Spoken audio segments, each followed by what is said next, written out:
The organizers of this year's Calgary Stampede definitely had their work cut out for them. With less than 2 weeks to go, the event grounds were destroyed by flooding. To clean all that up in time was an enormous task, but they said they'd do it come hell or high water. Tonight, how they did it. The CBC's David Gray got exclusive access to the executive team as they worked through the long days and nights, not to mention the muck and the mess, to put on the greatest outdoor show on earth. Like all good country songs, this story begins with heartbreak. It's a story about man against nature, about accepting and overcoming an act of God, and about working to triumph in the face of great adversity. Oh, and oh yes, this story is about cowboys. We're going to have the full move-in, starting with chuck wagons, rodeo, agriculture, and others coming into Lot 25 starting Tuesday morning. Well above the floodwaters and mud, the people responsible for making the Calgary Stampede happen meet to assess the damage. 63 venues or portions of venues that we are recovering.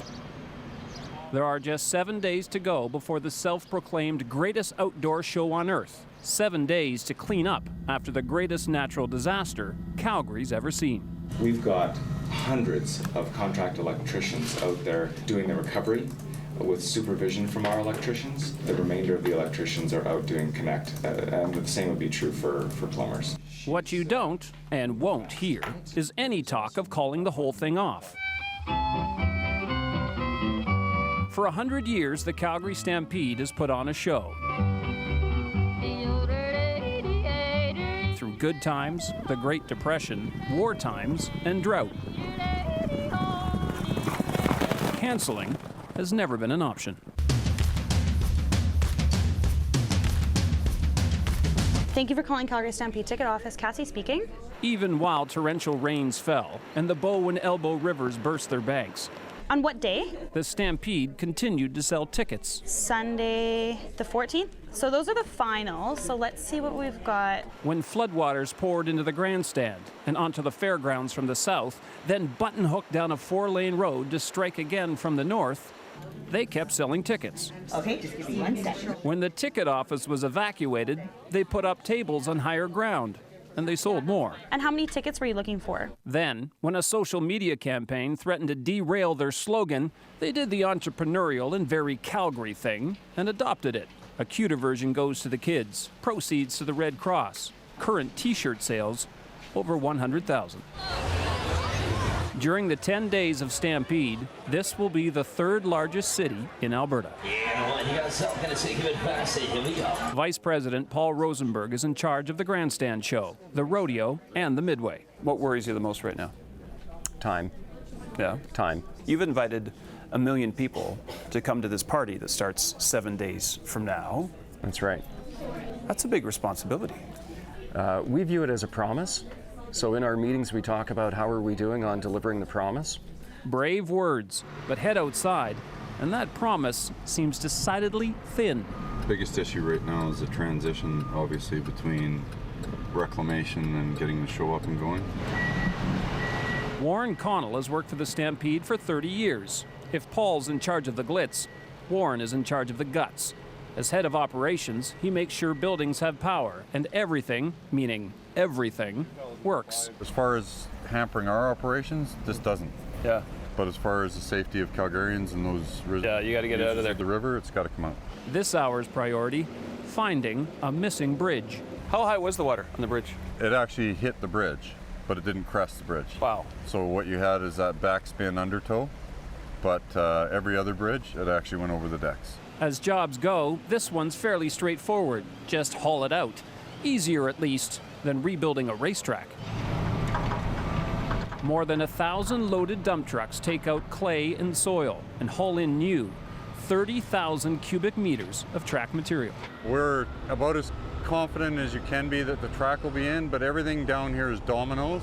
It's a good term. There are a lot of dominoes down. Of the 63 buildings on site, almost all are in some form of controlled chaos. Next to the grandstand, the hardest hit are a main exhibition hall, and the largest venue on site, the Saddle Dome. It was filled to the 14th row with water. Becoming operational is an enormous job by any measure. Shoveling, hosing, power washing, and fixing up. In a town where available labor is hard to find, where do you get the people to do the job? Enter the Americans. It's tight in there, so please, you guys, it's congested. Don't rush.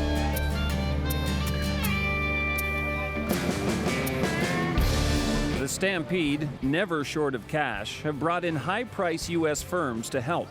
An army for hire of professional remediation experts up for the job, surprised by the city. Brandon Tech from Pensacola, Florida. And my team of groups of people from young people from Alberta here in the Calgary area decided to bring me home-cooked pierogies, something we don't have in Pensacola, Florida, and an iced cappuccino from Tim Hortons, which we don't have in Pensacola, and a donut, and Blistex, because I've been complaining about my lips being chapped since I've got up here. Ray Hernandez from Texas, San Antonio.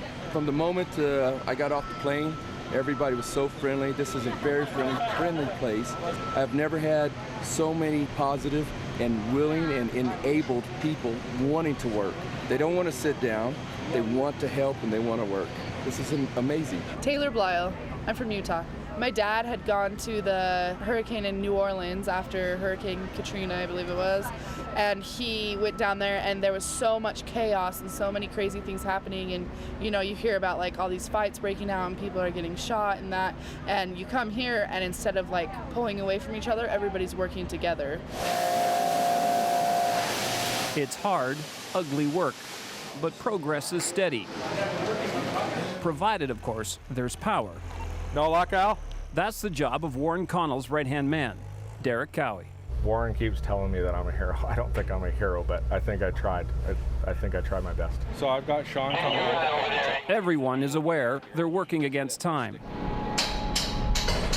Headlamps are issued to keep going into 16-hour shifts, and the work continues around the clock. As the nights and days go on, more than 1,000 workers make headway against the damage. It's slow but steady, but order is being restored. Good thing, because the midway has arrived.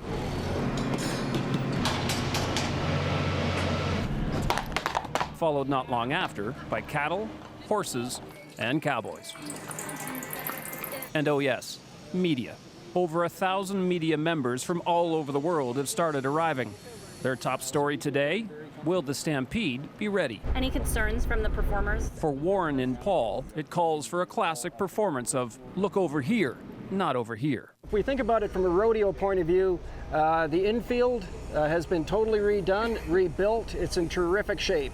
It's a good performance, but when the cameras turn off, the two discuss the real headline of the day. You are a cynic, my good man. Despite best efforts, there's no way the Saddle Dome will be ready. They did a heck of a job to get it as far as they did. It's just all their systems and the organs of the building were submerged. It's the lowest point on the park. The concerts that will not go ahead are Carly Rae Jepsen on Wednesday, July 10th, Tim McGraw on Thursday, July 11th, Dixie Chicks Friday, July 12th, and Kiss. It means 40,000 concert goers won't be drawn down to the Stampede grounds. Not what they needed. Paul heads back to his office for one last major chore, sorting out those performance contracts. At this point, he has to rely on good faith. He's down to the final hours, almost out of time. He takes a moment with his kids. They know it's easier to see him here. They are some of the thousands who depend on the Stampede to open in time for summer work. Everything that can be done has been done before opening day. And they're off. As the gates open up, so do the skies. But no one, it seems, much cares. Most just happy there's any Stampede at all. Attendance is down, but not by much. And unless you know where to look, there's little sign a flood ever happened.